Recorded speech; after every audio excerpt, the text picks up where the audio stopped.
We're not just going to chord, we're going to record.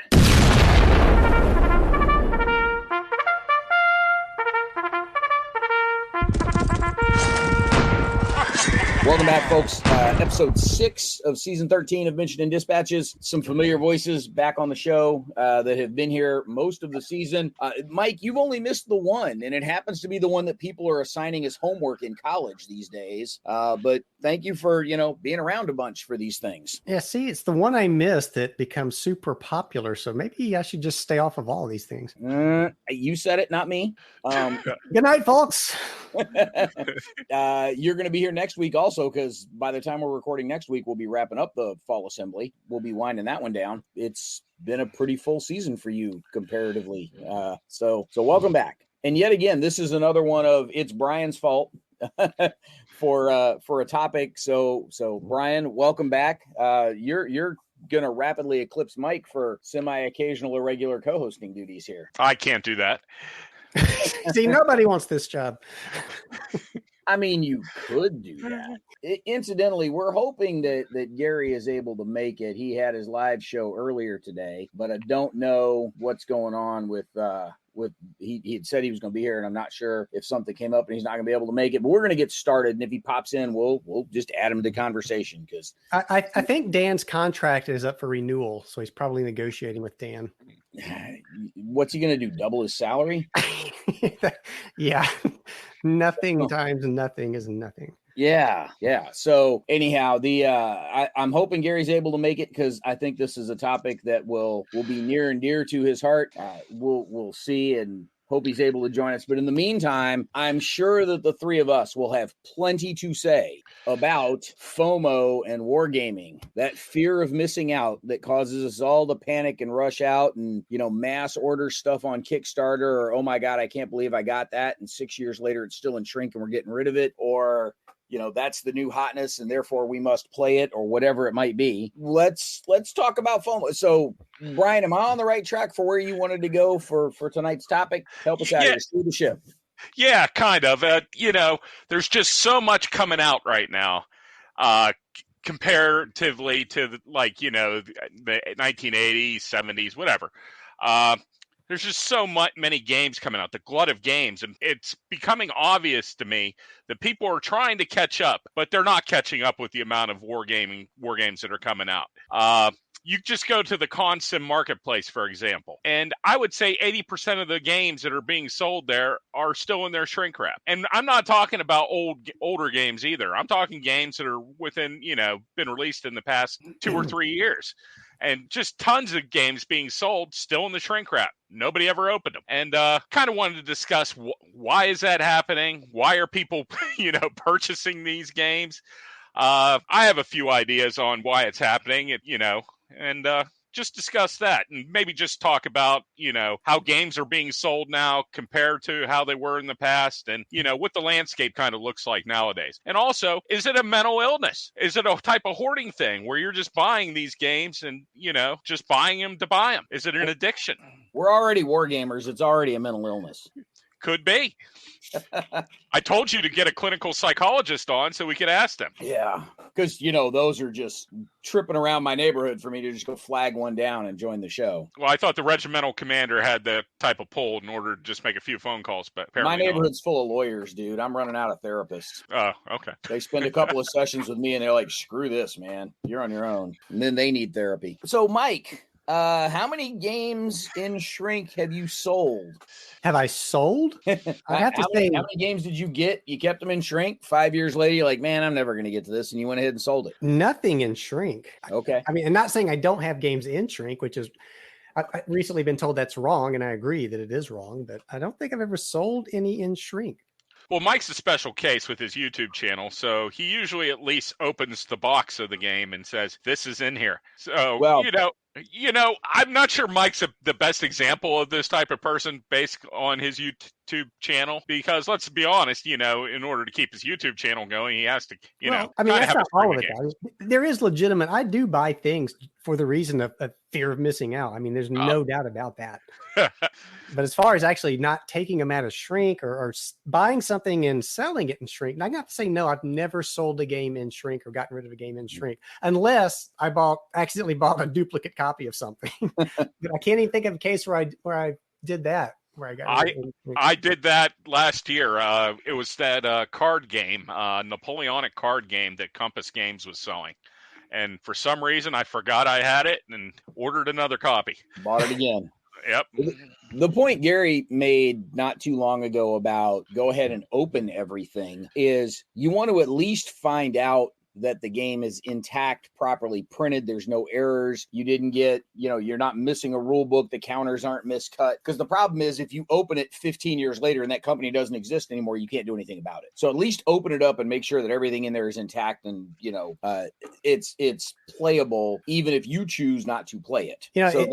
It's funny you mentioned that, because today in the mail, I received a little small brown package from GMT Games. It's probably like a 4x4 inch chipboard mailer. And I open it and it's got a Ziploc bag full of black plastic standees for the figures or something. Okay. And there's nothing in there but that. And I'm like, why are they sending me these? What is this for? And I had no idea. And so I knew that I had ordered in the sale that we just went through. I ordered Churchill and Virgin Queen and something else. So I had to go back and start looking at games I had purchased on Board Game Geek. And I just came across Virgin Queen that somebody's like, oh yeah, by the way, the standees are, not in here. So yeah, that's what it was. Yeah. But that's why you'd want to open the box, right? I would have known, I guess, if I had opened it immediately. That probably coulda, woulda, shoulda helped. Well, but I got him anyway. Well, here's kind of the problem. I think a lot of people are buying these games and they might not even have the intention of actually playing them. I mean, this is how, going back to the past, when the schedule of war games that came out, okay, it wasn't you didn't have nearly as many games coming out. So when you would buy a game, you would really sink your teeth into it. You didn't know that there was another game coming right around the corner here that you would want to play. You really, it's kind of like the albums of the past compared to listening to music on Spotify. You would go buy your favorite, recording artist's album, and you would go into your room and you'd listen to it for hours. Now, not so much. People just listen to singular songs on Spotify. And it kind of like the war games now. I'm not sure, people are buying these and, on to the next thing. It's kind of like the ADHD society as a whole. So one of the big reasons why I would engage in the fear of missing out buying, I think, is because I grew up at a time when you wanted to buy, let's say, a PC game, like you're saying, Bryan, you didn't have 50 new PC games coming out in a day or a month or whatever it is now. Right. You had a handful of PC games that came out in a year, and you bought magazines to read about these upcoming games. Yep.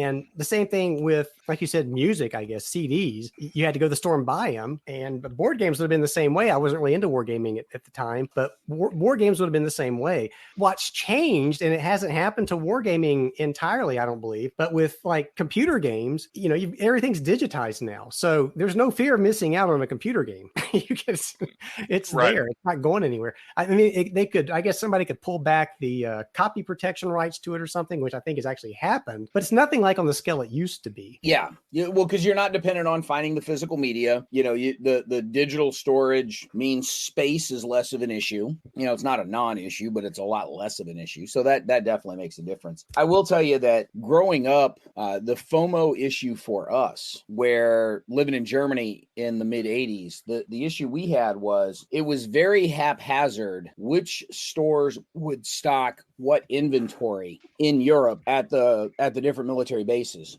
if it was one of the basic expert companion D&D box sets, man, you knew they were going to have a stack of those. But if you happened to see GDW's Battle for Germany, you grabbed it. You didn't know when you were going to see it again. Same thing with just about anything. The GDW ones, I remember there being a lot of in the stores. I don't remember there being as many Avalon Hill games in the exchanges at the time. And we moved to Germany right about the same time SPI sold out the TSR. So we saw the SPI branded TSR games on the shelves there. Yep. But SPI as its own thing wasn't an issue at that point by the time we got to Germany in the mid 80s. But again, same thing. Like if you saw a copy of Air War, you snagged it. Not that you were a huge fan of Air War, but you didn't know what other war games were going to come along. So you grabbed it and you figured it out. I remember the Assault series from GDW, Boots and Saddles and Assault and the expansions to that. Man, those got snapped up off the shelf really fast because you didn't know when you were going to find them again. And that's a different kind of FOMO than what we deal with today, where you've got the crowdsourcing and you've got direct orders from the publishers, which almost never happened back in the 80s. You could do it, but that depended on having a physical catalog from them to do it with. That hardly ever happened. So if you were in the store and you saw it, man, you snagged it because you didn't know if you were going to see anything remotely good come by again anytime soon. I was already a fan of the Hammer Slammers book. When I happened to see the board game, hell yeah, I snapped that up. So your FOMO was because of scarcity.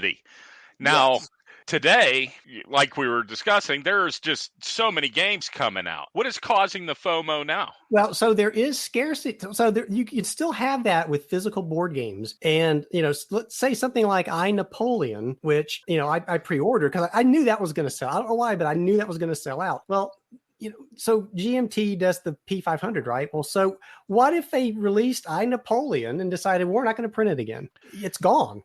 You're not going to get it. And actually, when A Most Fearful Sacrifice came out, the first printing, I agonized over it. I'm like, do I really want another Gettysburg game? And finally decided, no, I don't. So I didn't buy it. And, they sold out. And then I started hearing about how great it was. It's the most wonderful thing ever. And at that point, what can I do? Either they reprint it or I'm screwed, or I start searching for it on the secondary market. So it is possible, to have these games go into print, sell out, and then they're just gone. I don't think it's as common as it was back in the day, but it's still possible. No, it's not as common anymore. GMT is doing a much better job of actually, taking its success and running with it, so to speak, as far as games that are selling well.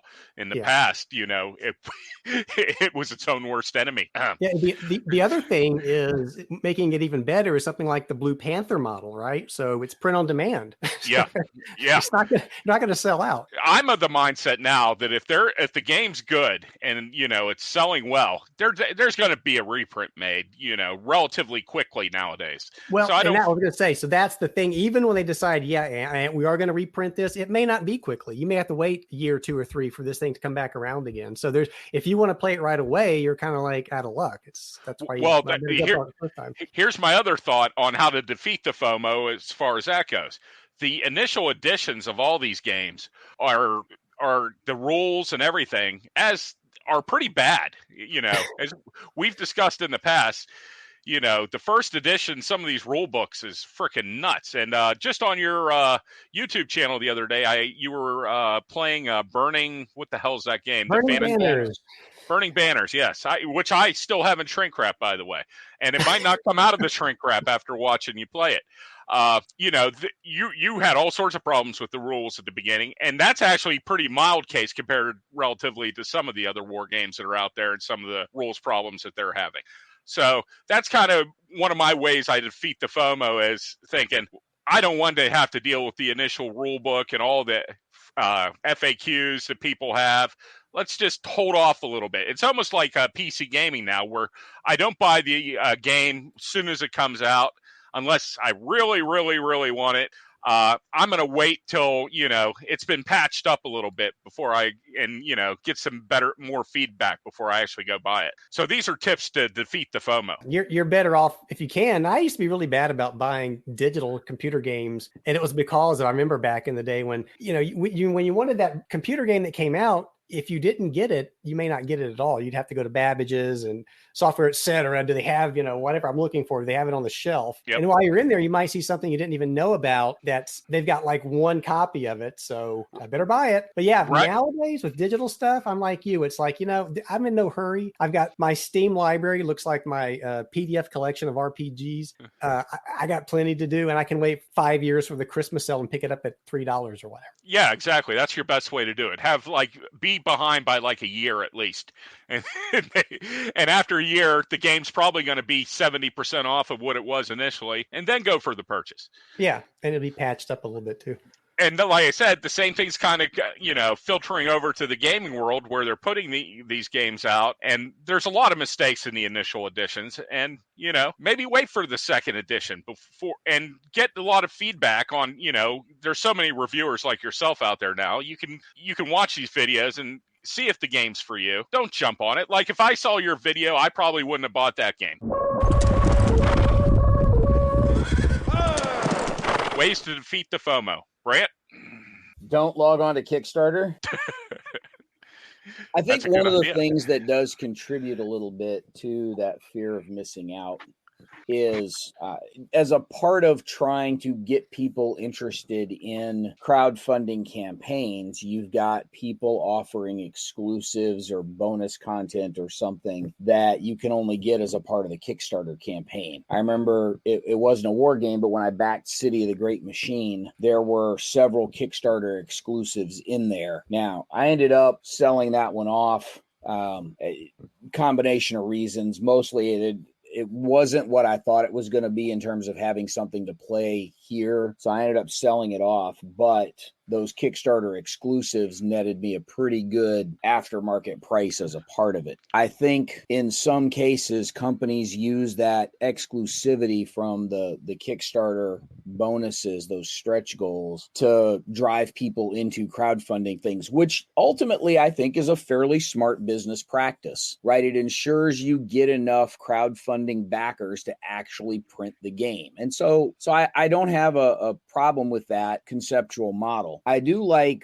what this was 5-6 years ago, having a conversation with David Heath about how they were approaching some of their crowdfunding projects, that his intent was as a stretch goal for crowdfunding projects, they would include some bonus content with the actual pledge. So you'd pledge at $70, whatever. And once you started hitting stretch goals, you'd get a bonus scenario, or you'd get some extra counters, or you'd get the linked campaign for the Drive on Gießen for the World at War 85 Kickstarter or whatever. David's intent, as he had explained it to me, was in the future, he would make those other scenarios available to people, but they were going to have to buy them. You wouldn't get them with the base game just because Kickstarter backers got them with the base game. David's whole thing was he didn't want anything that was going to be exclusive just to the backers, but they might get something for free that other people would have to pay for in return for backing the thing early. So that kind of reduced the FOMO a little bit. It was less about missing out and more about just trying to get the best value that you could for your game.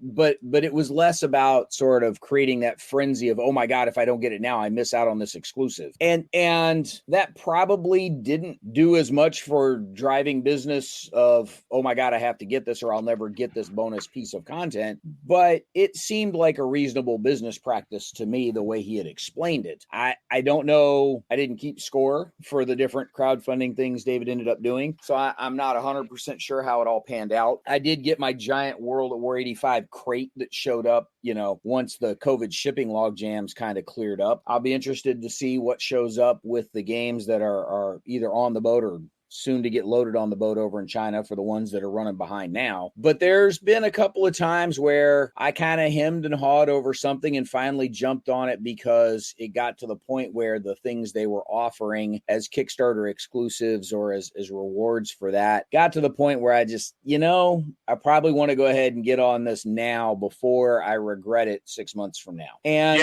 there haven't been a lot of those, but there have been enough of them that it's non-trivial. Well, David Heath is a kind of a special example. What's his company's name again? It's Lock and Load Publishing. Lock and Load. Yes, Lock and Load Publishing. Their Kickstarters are phenomenal in the fact that they do exactly what you said. They put in so many extras. If you buy them through the Kickstarter, that it's hard to help yourself. I get that. As far as also other games that are come out on Kickstarter, you also have games that are only going to be available on Kickstarter. I get that. Here's your one chance to buy it, and there's. You're either going to be able to get it on Kickstarter or maybe from the company directly if they have a few, leftovers. Kickstarter, by and large, if it's something of that nature where you're not going to be able to get the game at all, yeah, you jump on it. And something like Lock and Load, where they're giving so many extras with the game, I can also see, that being so tempting as well. The lucky 13th season of Mentioned in Dispatches is made possible by our fantastic regimental patrons, who joined our Patreon at the top level.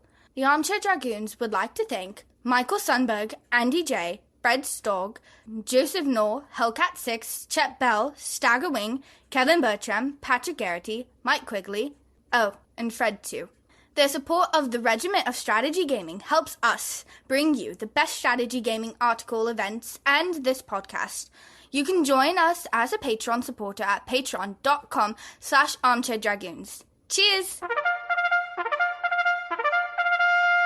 One of the other things that did legitimately hit me on the crowdfunding front for FOMO, and Mike and I have joked about this over the years. Years ago, when the first one of the Reaper Bones minis Kickstarters happened, we all marveled at just how much stuff piled up for stretch goals in that initial initial Kickstarter that they did, 2014 or 15, whatever it was, where it almost felt like, oh crap, we actually hit another stretch goal. We better go to the warehouse and count what we have on hand to make sure we can add another stretch goal. And it really felt like they were kind of making it up as they went for that first one. Now, after that, they've gotten a lot.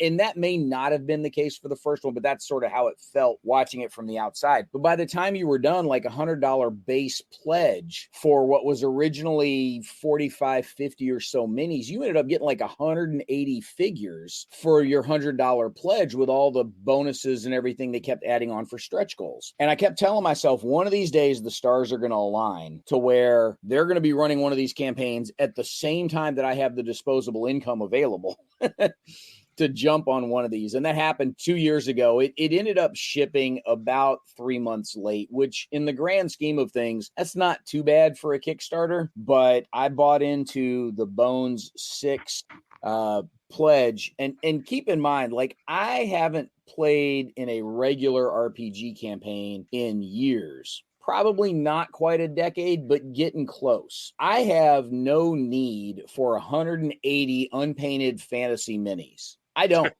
at all, especially not when I've got 2 giant boxes full of painted, pre-painted Mage Knight minis that I just need to shave off the little clicky bases and glue them to, regular bases, and I can use those. And they're already painted on top of all the other minis that I've got laying around just from years of collecting minis off and on, all the pre-painted D&D minis, the D&D collectible minis and everything else. But damn it, those Reaper Bones campaigns were cool. And there was a lot of stuff in there for a really good value. And, I was going to jump on one of those because I really felt like I had to, or I was going to get to the point where I was like, man, I really should have got one of those Reaper Bones campaigns 10 years from now. So now my children are going to inherit a mountain of fantasy minis that, may or may not ever actually get used. But I'm going to base them all. I might even start priming them. I'm not going to do a ton of detailed paint work on them, but I might get an initial primer coat, maybe, a good wash or 2 over them just to see how they all come out. And I'm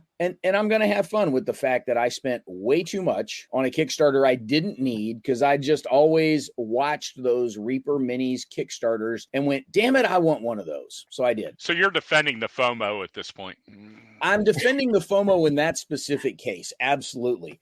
Because if I don't, then I just wasted $100 on, I probably did anyway, but I'm going to feel worse about the fact that I spent $100 on a bunch of fantasy minis I really don't need.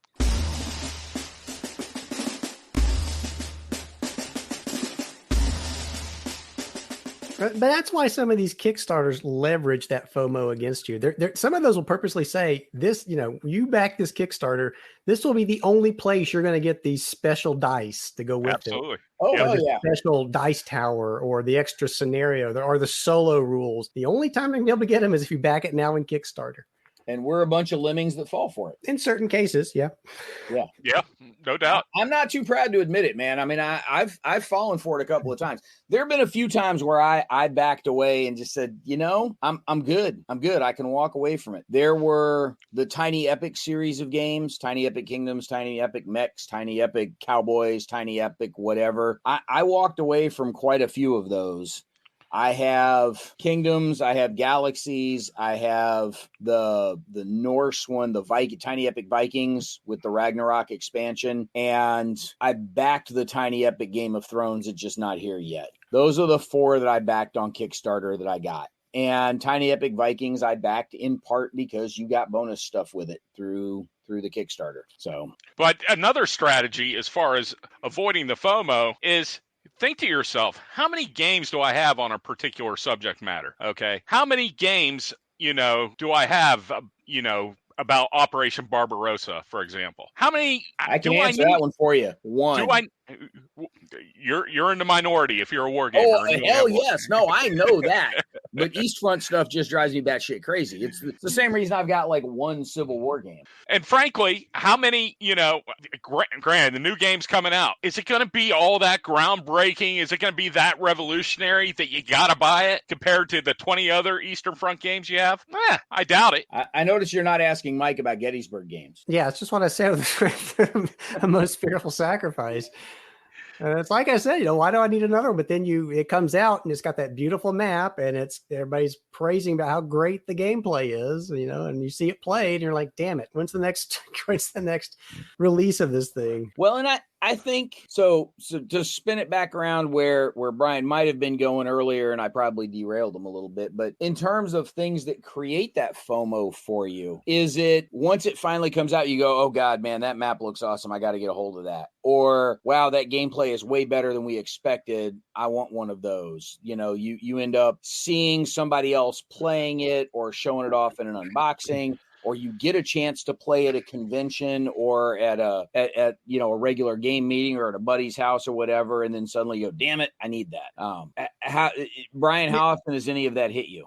Well, the way it hits me is using the Gettysburg, for example. Gettysburg, I've visited there numerous times. So I'm still looking for that Holy Grail Gettysburg type game. And, I have plenty from the past, but I'm still looking for it. Maybe we're just kind of, maybe we'll never get it. We probably won't, but we're just always looking for that Holy Grail game on a particular subject, which might, make us continue to buy. I am totally happy to let you continue to find that. But I think though, Brant, you just mentioned a really good reason why people get into this mindset they got to buy it now, and it's because when a new war game comes out, brand new, not a reprint, but a brand new war game comes out, there's this period of where everybody's playing it, everybody's talking about it, and if you want to engage in that talk, you're going to want to buy the game. So it kind of I should buy it now so that I can play this while everybody else is playing it. That happened with like 4 of y'all on the forums when somebody brought up Burning Banners. Yeah, well, all of y'all ran out. I like Burning Banners so far. Huh? I like Burning Banners so far. Yeah, just not the rule book. I mean, the rule book needs a rewrite and some clarification, and so does the player's aid card. But other than that, I think it's fun. Yeah, but somebody brought it up, and suddenly like 4 of y'all were buying it and ordering it and starting to play. Yeah, that sounds right. That sounds like one of our podcasts. Yeah.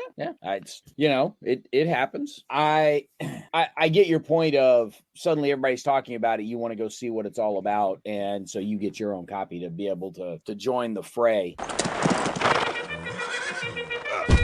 It's part of the reason I wanted Gary to join us tonight is that he didn't back Divine Right as a part of the Kickstarter and ended up picking it up afterwards because he was thinking, do I really need a nostalgia trip fantasy war game? And then, yeah, I do. So he went and got it after the fact, after the Kickstarter campaign. He just bought it direct from Worthington. I'm actually battling the same game, Divine Right. I'm battling myself right now. I want it, but I'm thinking to myself, do I need it? Do I need that retro game? I don't know. But see, this is a game where I heard Brant talk about this game for years because it was out of print and he wanted it. And it was like astronomical to buy it on the secondary market. Yep. And so when it came up on Kickstarter, it's like, oh my God, this game is actually back in print. I FOMO'd all over it because I'm like, this may be my only chance to get it, right? If they do one printing of it and it's gone again, you're done. So of course I jumped on it.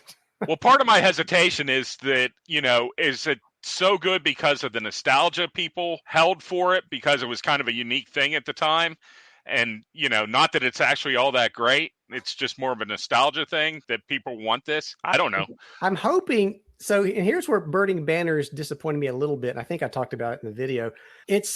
I'm still looking for that fantasy war game, board game. And Burning Banners is a war game, but it's a very light war game. And I'm hoping that Divine Right maybe gets a little deeper into warfare than what Burning Banners does. So we'll see. Bryan, I will tell you, for Divine Right, it's probably not going to be as good as we all remember it, with the rose-colored glasses of nostalgia, because I've only just gotten it to the table where I'm starting to lay it out and poke around with it. But it's also going to be better than the people making fun of us for the nostalgia trip will give it credit for. Right. Well, what about somebody like me that's never played it? I mean, will it still be a good game?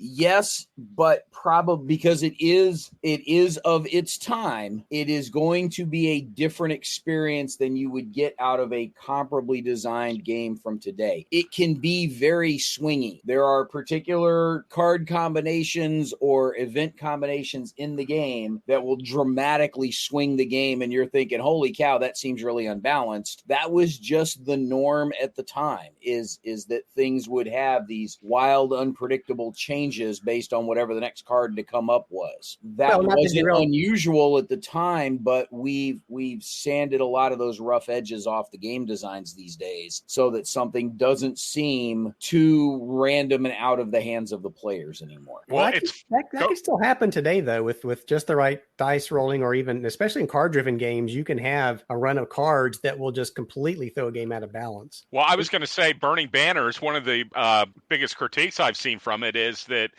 magic spell cards or whatever can basically just destroy your entire strategy, and it's all random. So, hey, that sounds cool to me, though. Well, yeah, kind of. It depends what you want. But then again, if it's card driven like that, can't you kind of maybe load the deck or house rule it so that maybe you don't put certain cards in until halfway through the game or something? You or maybe give access to the losing player. Maybe he has a little more access to those cards or something. Look, we had this conversation with Ozarski, right? It's your game. You can do what you want with it. Yeah, but I shouldn't have to. You should give me a game that works when I give you money. It works, but as long as the odds don't suddenly go out of whack, and which is true of any time you're playing one of these games. Like I said, you roll dice. You can roll one. Yeah, absolutely. Screw yourself. Absolutely. I remember somebody on this podcast was playing a tabletop simulator and rolled a bunch of low numbers like that. It was about 10 or 12 of them, right? That came up very, very low when he's looking for high. Yeah. Look, we don't need to relitigate that. There's significant video evidence of me getting my ass kicked, so we're good. We can leave it alone. I think there is some FOMO with these reprints, that the original games can be hard to find. Now that we're starting to reprint some things, and Divine Right is one of several different examples. Compass Games has a variety of remakes that they've brought back. You've had a couple of other folks talk about, or actually reprinting some different, especially some RPG stuff, but reprinting some different games. Compass is the one that springs to mind because they've got all these designer signature editions that they're bringing back. And you're not 100% sure when they're going back to print, if at all, or if that new edition of that classic game is going to come out and it was a one-off. They didn't make enough money on it. Now it goes away. Now there's two different editions of this classic thing that you enjoyed that you're not going to be able to find. And so folks are probably jumping on the nostalgia trip a little bit, wondering if the reprint was a gimmick or if it's actually got staying power. I suspect the designer signature editions from Compass probably have a little more staying power and are likely to stay in print a little longer, maybe even through some second or third editions. And Bill tends to keep the warehouse fairly well stocked by all accounts. But like, I don't know if or when Worthington might be able to do a second order on Divine Right. Well, that's the thing. And so, we're lucky that we've got to reprint a Divine Right, but there's a lot of games out there like Divine Right that may never be reprinted, like you said. So there's also this fear of missing out with old out of print games, where maybe you have your eBay wish list set up that if, Battle Hymn pops up at $70, I'm going to buy it because I may not ever get a chance to buy it again because there's limited numbers on the market right now and there may never be any more. I had it in my hands, dude. You could have Venmo'd me the money. Oh, no, I already have it, but I'm just using that as an example. Okay, then. And I didn't pay what you quoted me on that either. I was about half. I didn't quote squat, dude. I took a picture of the price tag and sent it to you. For those wondering, there was a copy of Battle Hymn on the shelf at Noble Knight. It wasn't something I saw in the warehouse. It was on the shelf in the retail store. They had a copy of Battle Hymn at $195.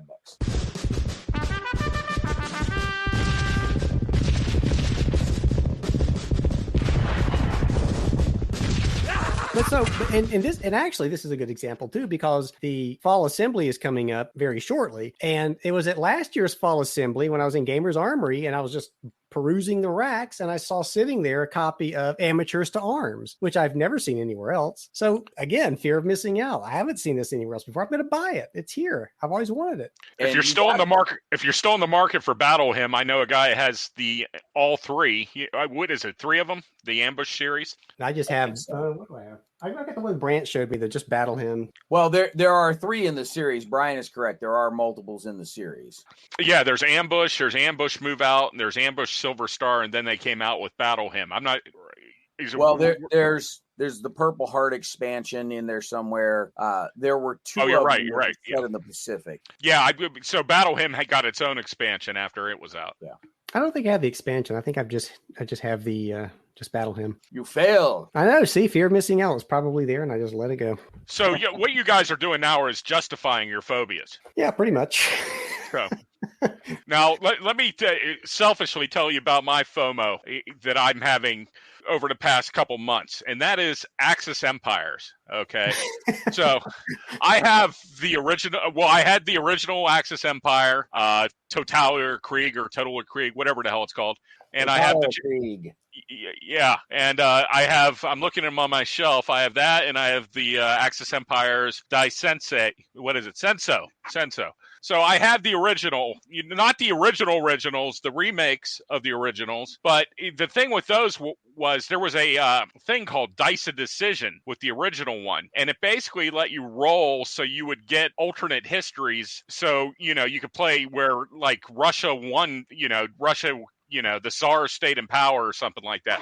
And you could transfer all that happy stuff to your Axis Empires games. And they said it was going to be a module that you could buy for the longest period of time. Well, it wound up they skipped over the module and they just came out with Axis Empires Ultimate Edition and stuck it in there. Now, the problem is Axis Empires Ultimate Edition currently costs $328. Now, like I said, I have the last edition of the Axis Empires.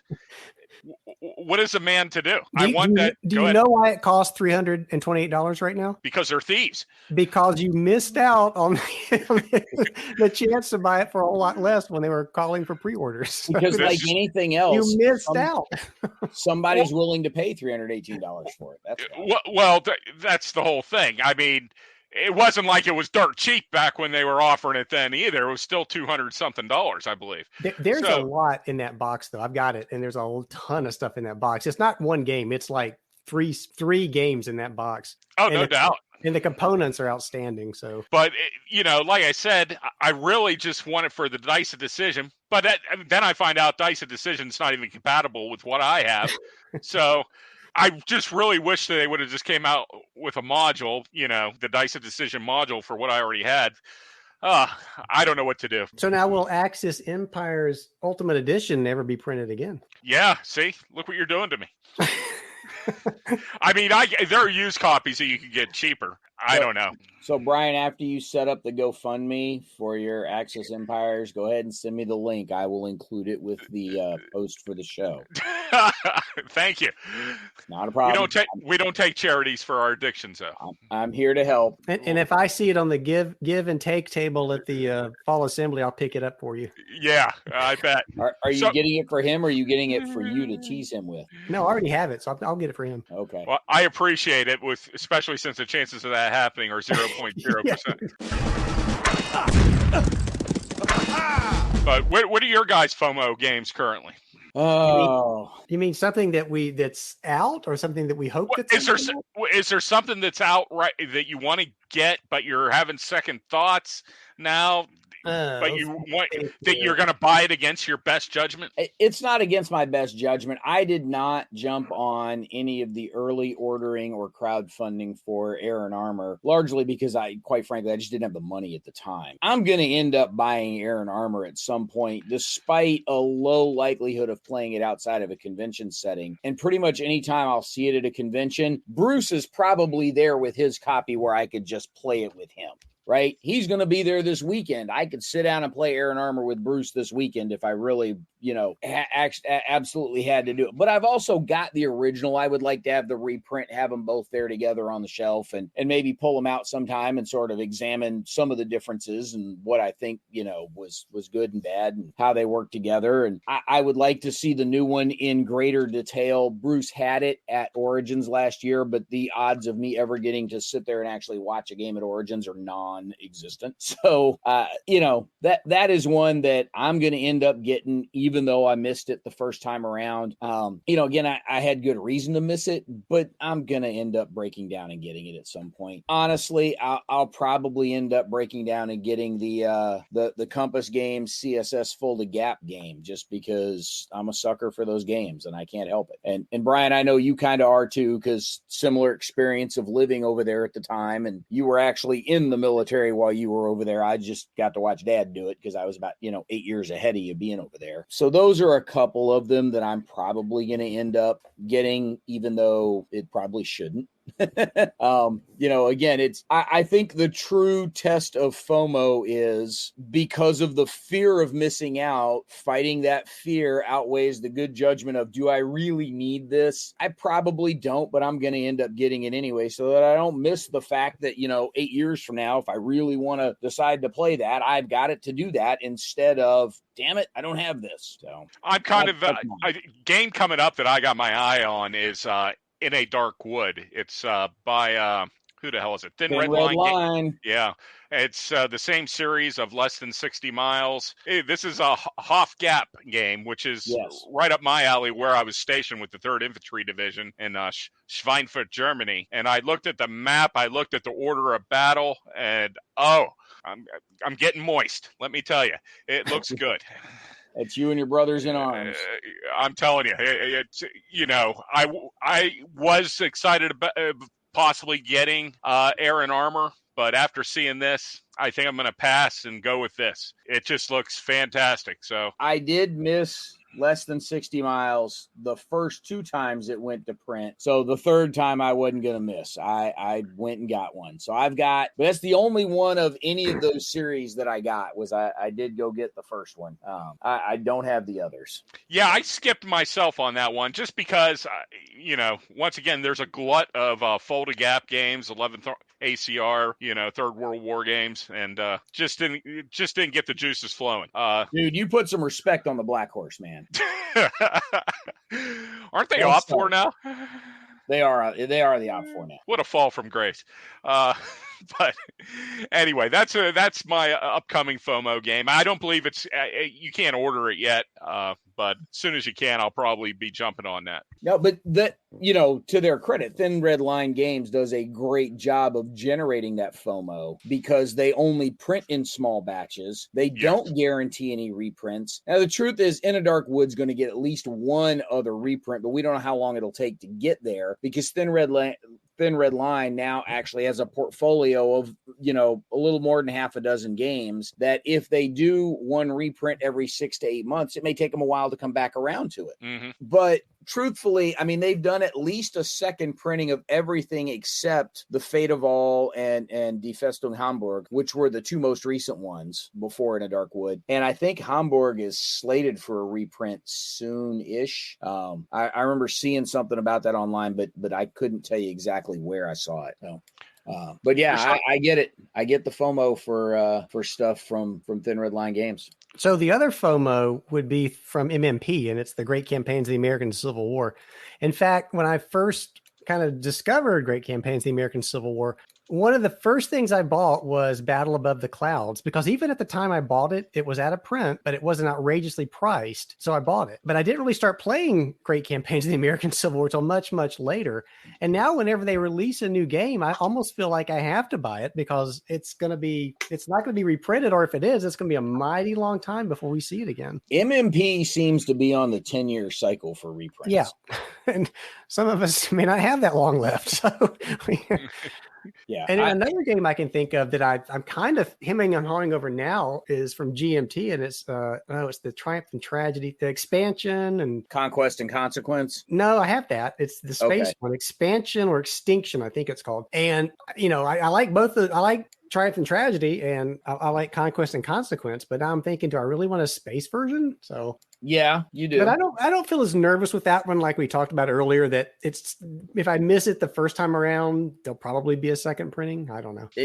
Given your proclivities for Space 4X stuff, yeah, you're going to get it. Now, there's one that did sell out. Space Empires 4X, the 5th printing, already sold out. Which really, because it's GMT, just confirms that there's going to be a 6th printing. The question is when. Right. So you're going to have to wait. But I mean, that's one of those ones that is a sufficiently consistent seller for GMT that they're not going to leave it out of print for very long. Same thing like Twilight Struggle. Gina's openly admitted, like, they're never going to let Twilight Struggle go out of stock. When they get down to, their last 20 or 30 or whatever in the warehouse, maybe even more than that, they're already placing the order for the reprint because they know they're going to sell them. Yeah. You mean the Twilight Struggle 20th Anniversary Hall of Fame edition? Well, that's a new one because of the anniversary circumstance and everything. But for the 20 years leading up to this, once it became an obvious hit, and they would never let it go out of stock. They made sure that they always had a sizable number of them on hand for any distributor order that was coming.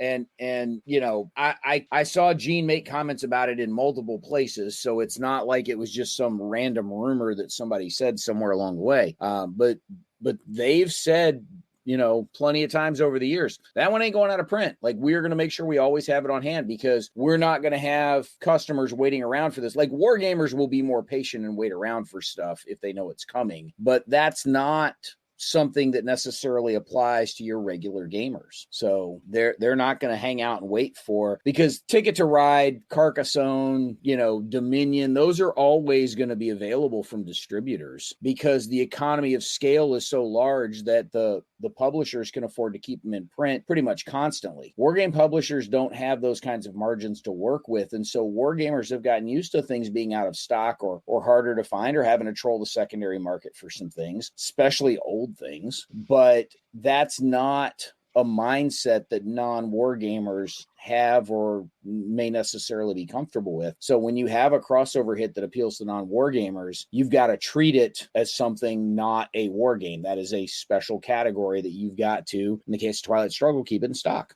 So there is no fear of missing out on Twilight Struggle. It's always going to be there. There may be a fear of missing out on Space Empires 4X. How long until that one does get reprinted? The difference being that Twilight Struggle has a digital version too, so it ain't going nowhere. Yeah. But it's going to come back. The question is, when and how long.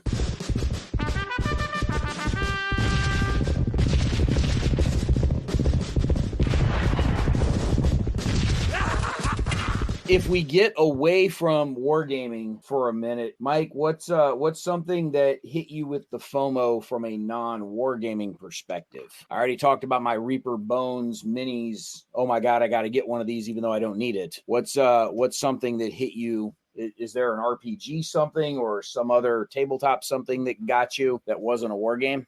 I could rattle off probably a lot of RPG stuff. There's one that just popped into my head because I just backed the Kickstarter recently, and it's I've always wanted to run a Western RPG, but it's just not one of the weird ones, with there's magic and all this other stuff, just a plain old Western.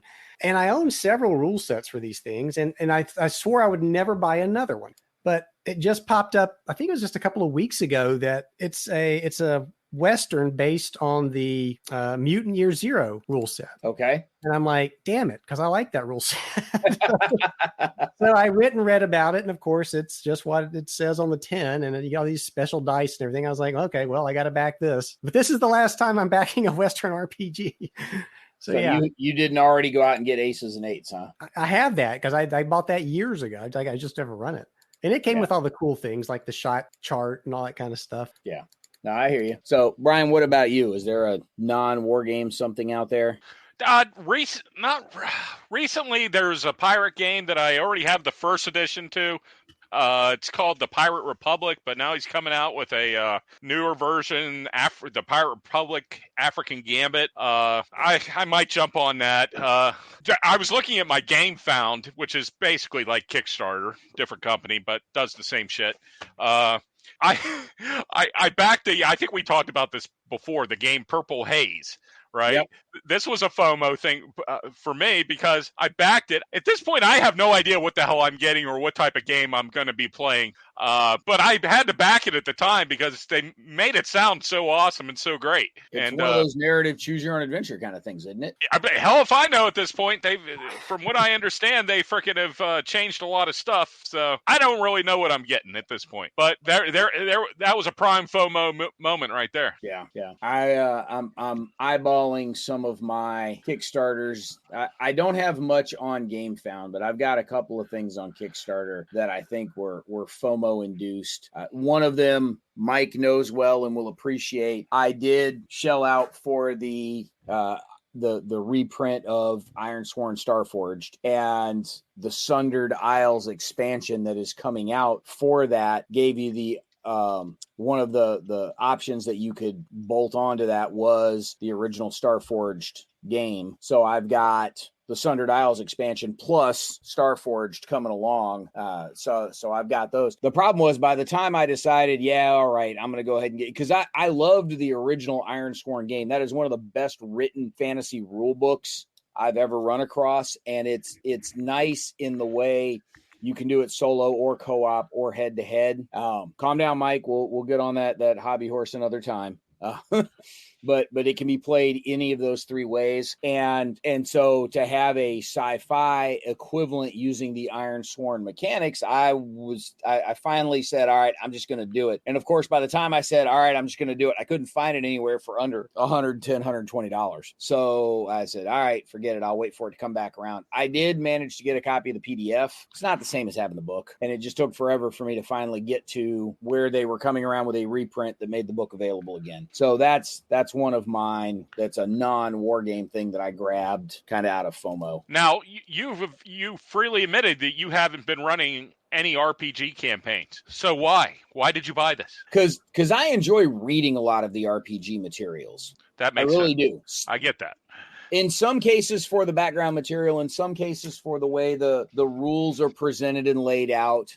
Some cases they're better writing than people give them credit for. It's not just, a technical manual of, do this, then do this, then do this. It's sort of the explanation of, hey, these kinds of things work in these ways, and here's what we were trying to do with this. And so, almost like the designer's notes are incorporated into the flow of the text. And there's a very different approach to RPG writing than you get with wargame writing. And I enjoy reading a lot of the different kinds of RPG writing and seeing the ways in which people approach the material. So that's something that I do get a kick out of. It's similar. It's connected to my love of all of those intro sets for all the different role-playing games. We've talked about this a couple times on this season already, but I've also mentioned it before. I'm a sucker for the basic box sets of new role-playing games, and so I've got the intro box for RuneQuest, for Pendragon, for Shadowrun, for the What's Old is New system. I've got a whole bunch of these up here. I'm not buying anything further. I'm never going to buy anything for Numenera beyond that intro set, but I really wanted to see how Numenera treats introducing people to the system and to the game and to role-playing as a whole, and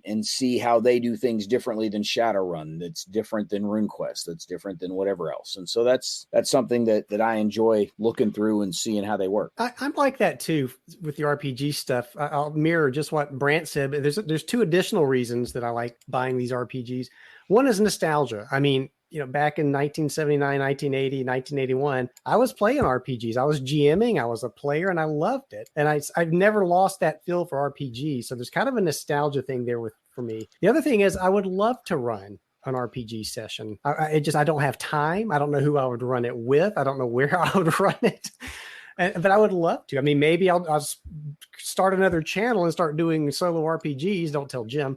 But maybe that's something I could do with these things. I don't know. Yeah, I get the whole nostalgia thing. I've been, like I said, I've been recollecting what I used to have.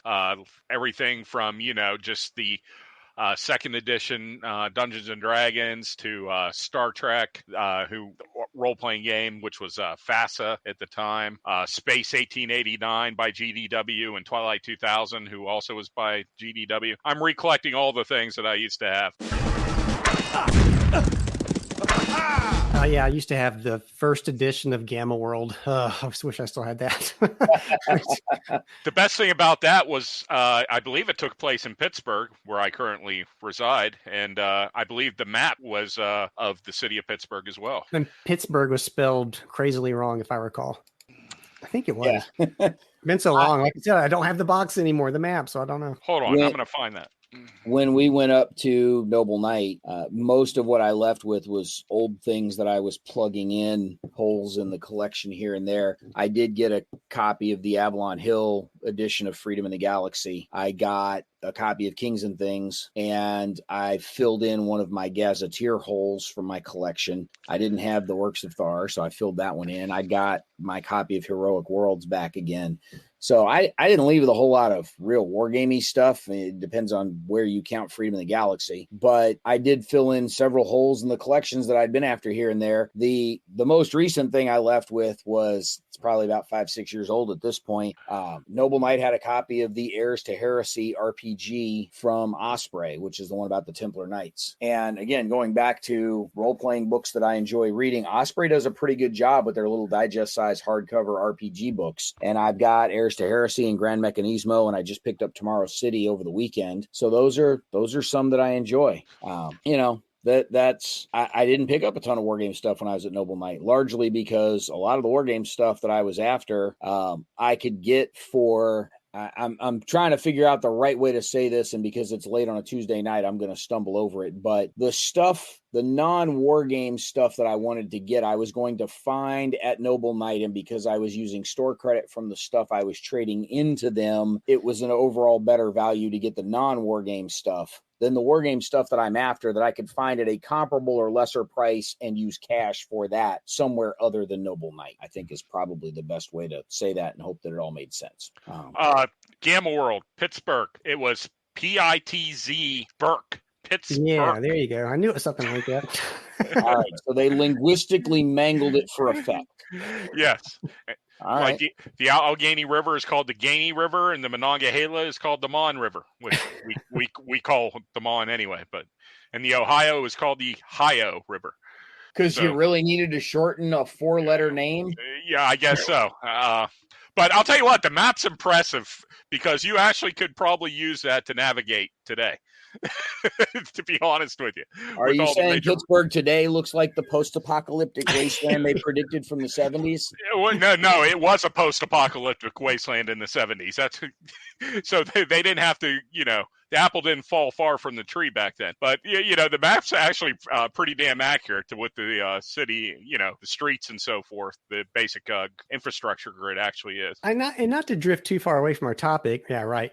But what's happened with Gamma World? D&D is still going strong and made all these reprints, but I don't think they've printed a Gamma World in years. I think they've stopped around the 6th edition. So the collectible card game power version of Gamma World never really took off the way they wanted it to, and it was apparently kind of expensive to do that way. But let me redirect the question slightly. What does Gamma World do that you can't already find in a different post-apocalyptic game somewhere else that is mechanically at least comparable, if not better, and the artwork is already in place, so you don't have to recommission all new artwork to go with a 40-year-old game? Well, that's the thing, and I think if they released a new edition of Gamma World now, I'm not so sure I would buy it. Yeah, right. Because there's Mutant Year Zero, which I think is a very good post-apocalyptic game. There's Mutant Crawl Classics, which is really cool. And there's a ton of other ones. Powered by the Apocalypse. You're just talking about Ironsworn and Starsworn or whatever it is. Those are based on Powered by the Apocalypse. So yeah, I mean, there's tons of stuff out there. Yeah, absolutely. But I mean, do you how much of what do you need is kind of part of what it comes back to. But what aside from the nostalgia factor, Gamma World was essentially D&D with radiation. What does it do for you that anything from the Mutant Year Zero setting doesn't do for you? Well, I mean, there are differences. I know that Gamma World had there were like 6 or 7 societies almost that existed in the world that you had to deal with, and I don't know if Mutant Year Zero has anything comparable to that. The other thing is Mutant Year Zero is a very how should I put this, deadly game maybe. I mean, you don't have access to the weapons, and radiation is much more of a threat to your character. Yes, I don't know. I mean, so when I look at a role-playing game, I'm going to house rule it to death anyway. So I could probably take any rule set and morph it into whatever I want anyway. So that's a good point. Massage it to be what you want it to be. To a point, yeah. Yeah. So I guess, again, that's one of those that I think would almost be exclusively a nostalgia trip, simply because as a game, I think it's been lapped. Yeah. And I think, quite frankly, as a game, D&D's probably been lapped, but it's just so prevalent. It's the 800. It is the ASL of role playing, right? Everybody knows how to play it. It is everywhere. There's a ton of stuff for it in whatever edition you've got that you can live with playing nothing but that for the rest of your life. And it's the one everybody else knows, so it's the entry point for the non-gamer to get into the hobby, because that's the one they've heard of from Stranger Things or whatever else. Yeah, I mean, if I were going to run a fantasy RPG right now, it would not be D&D, and not because it's bad or anything. It's just I've done that, and there's, like you said, there's newer takes on it with some more interesting concepts that I would just want to use those instead. Yeah, I think that's where that goes, and I wonder if we're not seeing some of that in the wargaming world also, because, for instance, all of these designer signature editions that Compass is bringing back, they're having the designers go back through the rules and redo things and rewrite things and update things. Bruce rather pointedly did a significant overhaul of his NATO game, in large part because we now have more information than we did back in the 80s when he originally designed it. We know more about the Russians and their order of battle and their readiness and everything else now than we did back then. So he's got more info to make a better game with it. And that's what he's done. It wasn't just a straight reprint. Same thing with Air and Armor. There was a significant rebuild of that one. That's probably true of any of the designer signature editions. That's a reprint that brings the game up to current standards, as opposed to just pull out the old one, copy, paste, print, which is largely what Divine Right was. So, I think there's a little less FOMO associated with some of those new additions as opposed to straight reprints, I guess is how I would try to express that. Bryan, what do you think? I am done. I have nothing else to add. You're on the internet right now looking at Axis Empires Ultimate Edition, aren't you? I've looked at it. Over that buy button. I've looked at it enough. I know what's there. I know what I need to do. He's trolling the constant marketplace and eBay for it. Well, yeah, I already did that. Like I said, I found a punch copy, which is cheaper. But it'll eventually happen. I don't know when, but I better do it soon.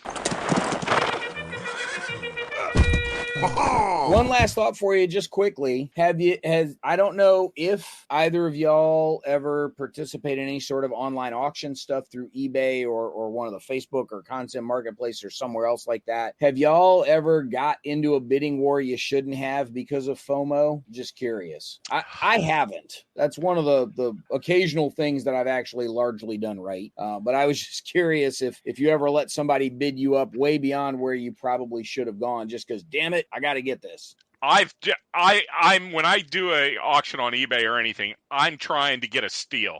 So I'm going to put my maximum bid, at about 50% less than what I think it should be going for. And if that goes through, that's great. If it doesn't, well, that's fine as well.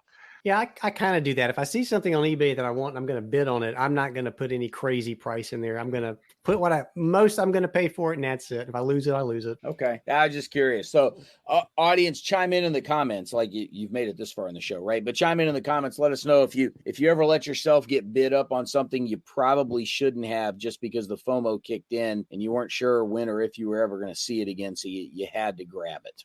I think we've probably wrapped up enough of where we are on the FOMO. The thing that we did miss out on, and it wasn't a fearful thing, but damn it, Gary, you were supposed to be here. You blew us off. So we stalled long enough for him to try to get here. It didn't work. But we've still got half the season left to go. We're going to talk computer games for a couple of episodes. Mike, I think we're going to end up putting a Space 4X game on here somewhere, right? We're going to end up talking Space 4X stuff and bring our buddy Sam back in.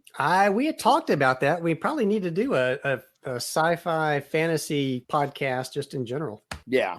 We'll that'll get tucked in towards the end of the season, just because that's where the empty holes in the schedule were that we're gonna fill in there. And we've look, Bryan sent us a dozen different ideas. I just don't remember what they all were that we're trying to plug in for scheduling here. But we do appreciate the fact that folks are still sticking with us through 13 seasons of this. I got to go back and look. I know we're over 150 episodes. I don't think we're going to hit 200 this season, but we're going to have to actually do something kind of cool and special for our 200th season, for our 200th episode at some point, whenever that gets around to happening. We should. But we are going to be back with our next episode that will be recorded immediately after the fall assembly. It'll take a little more time before everybody else gets to hear it. But Mike, that'll be you and me talking about it. We're going to bring Rocky in because he will be there with us. And first time on the podcast, Bill Simone is going to join us. Bill has been a regular at BGF and Origins for the past few years. He's coming to town for the fall assembly. So we'll have him join us and let him tell us what he thought about the assembly and how it all went. Those of us that don't bring home anything extra will be on that podcast. You're bringing home stuff. Come on, man. No, I meant little microscopic things that get into our system. Yeah. Well, this isn't Compass Expo and we're not Gary, so we should be okay. I'm taking out a little bit on faith, but we should be okay. So, cool. Bryan, thank you for being here. You get like a week or two off here before we're going to circle back around to you coming back again for another one of these. Yes, sir. And Mike, I'll see you in 5 days, and then we're going to record another podcast, a couple days after that. So we're sort of stuck with each other for most of this season, dude. Cool. Yeah. They're worse fates. So, audience, you're stuck with all of us because you're still listening to the podcast. Like, you could stop at any time, and we appreciate that you don't. But thank you very much for joining us. We'll catch you next time on another episode of Mentioned in Dispatches.